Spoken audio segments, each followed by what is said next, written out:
That day, I stayed late after class for cleaning duty with Mira and Zoe. Mira wiped the chalkboard. Zoe swept while muttering. Are we cleaning? Or are we wiping down a crime scene? I laughed. When we finished, I carried the pile of supplies to the janitor's room to put everything away. The janitor's room was dark. Careful.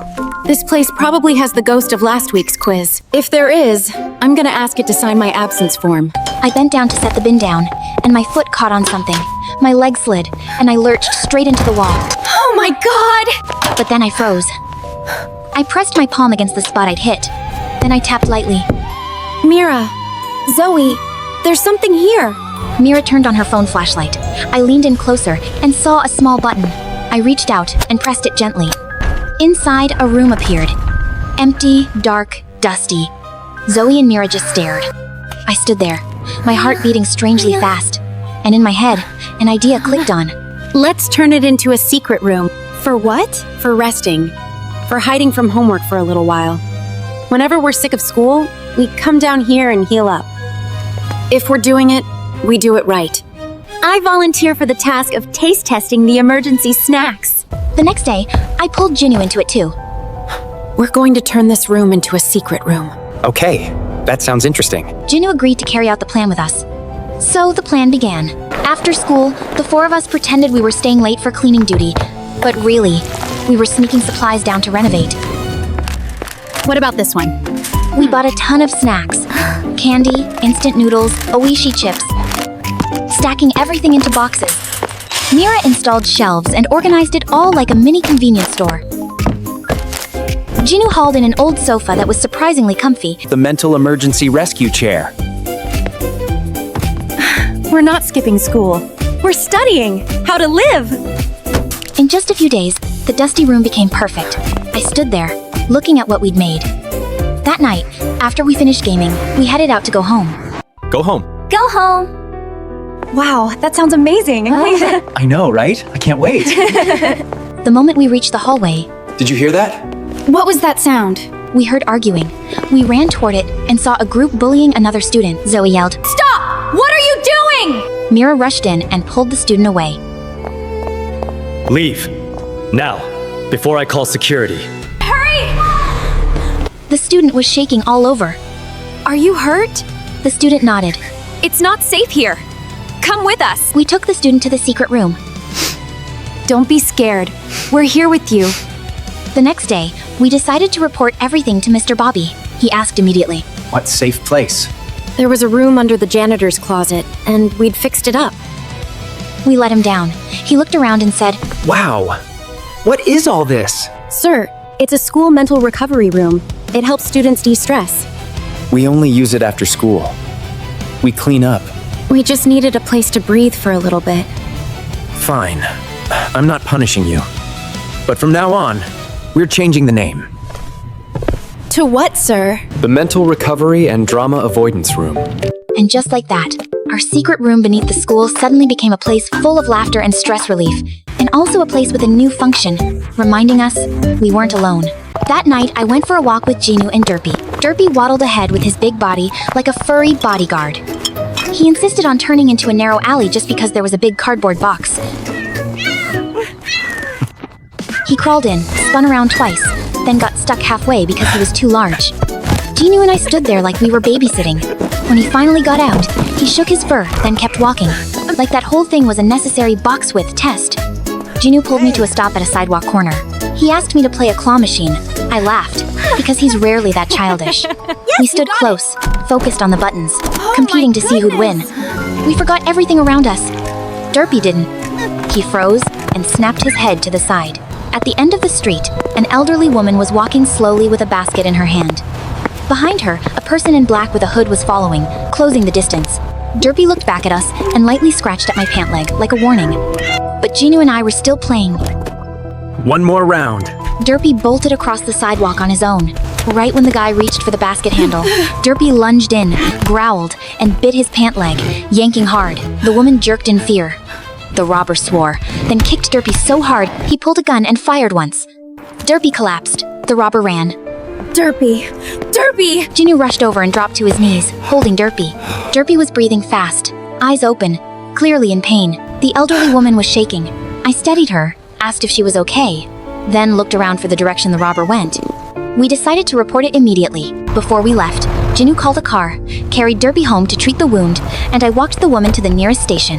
I saw him. I gave the location, the time, his build, and the direction he ran. Thank goodness for that cat. Thank goodness for him. There, on the right. Are you sure that's him? The police showed us nearby security footage. In one frame, the robber looked up in anger. His face was clear enough to see. They took a still, logged it, and said they'd track his route and check nearby cameras. I went to Jinu's place to see Derpy. He'd been bandaged and was curled up on the sofa. He didn't make a sound. He just watched me for a moment. Jinu sat beside him, a hand on his back, voice rough. He was trying to tell us. I sat close to the sofa and watched Derpy for a long time. Derpy, you did so well. Derpy let out a tiny snort through his nose, then turned his face slightly away. I laughed through my tears. Don't pretend to be angry. The next morning, the station called. I found the robber. Jinu and I went right away. The elderly woman came too to confirm. In the office, the robber kept his head down. He was still in black, but the menace from last night was gone. After we signed the paperwork, the woman grabbed my hand and thanked me again and again. That afternoon, there was a knock at the door. The elderly woman stood there with a bag of food. It's for Derpy to recover. She bent down slowly and set it in front of him like a proper thank you. Derpy sniffed, then gently rubbed his head against her pant leg. Watching that, I felt something settle in my chest. The robber getting caught was for the law. But an elderly woman coming back just to find a cat and say thank you, that was what made that night stay with me. Mira, leaving the group. The practice schedule plastered all over the wall looked like a sentence. I couldn't remember what day in a row it was anymore. RUMI, sink your right leg in deeper. How many times now? And it's still off. Why don't you just dance it then? You're the most perfect one in the group anyway. I snapped back. Zoe flustered. Come on, you two, it's our comeback stage. If you mess up, the whole formation is off. Then from now on, you can just go solo. The practice room went dead silent. Mira looked at me, eyes red. You think I want to yell? I'm exhausted too. All I ever hear is you going, RUMI's wrong, RUMI's off all day. Zoe grabbed my arm. RUMI, stop. I jerked my arm away. Mira stepped back, grabbing her water bottle. Fine, that's it for today. She walked out of the room, the door closing a bit too hard. Zoe tried to joke. You two are famous for being close, and now you're fighting like some drama series. I just stayed quiet, eyes glued to the worn wooden floor. That night, back at the dorm, Mira locked her room from the inside. I lay there hugging my phone, the screen overflowing with notifications. Hot clip of Huntrix members arguing in the practice room. The angle was tilted, blurry, but the scene of me and Mira was crystal clear. Zoe poked her head in, held her phone. RUMI, have you seen it? Who even filmed that? Probably an internal camera got leaked. Mira's dead silent in her room. I've been knocking and she won't answer. They're calling her the one tearing the group apart. I didn't sleep that night. The next morning, the manager called all three of us into the meeting room. He hit play on the clip again. Hearing, Then you can just go solo. one more time, I wanted to disappear. I got an email from the company this morning about this clip. And about Mira. I looked up. Mira told me last night that she wants to leave the group. Zoe shot to her feet. You're joking, right, Mira? Mira took a deep breath. Last night I called him. I said if I leave the group, the media will dig less into the conflict thing.